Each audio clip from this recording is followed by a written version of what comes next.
Good day, Ma'am and Sir. My name is Mary Grace. I am 29 years old from Rizal, Rojas, Isabela, Philippines. I have a live-in partner and blessed with one children, age of 11 years old. I have one brother and one sister. I am Roman Catholic, and my highest educational attainment, I am high school graduate and I took up vocational courses in caregiving and C2.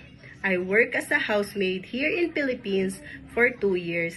Since January 2023 to January 2025, I serve 4 members of the family, such as one couple and 2 children, age of 4 and 10 years old.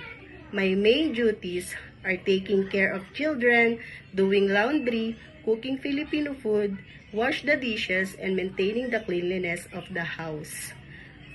I want to work in Hong Kong to provide the needs of my family. Since, Ma'am and Sir, I am a first-timer, I am willing to be learned. I am fast learner.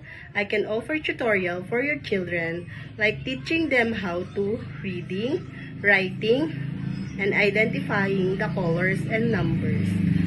I am willing to be learned to cook Chinese food. To my future employer, please hire me as your helper, and I promise to do all my duties and responsibilities. Thank you.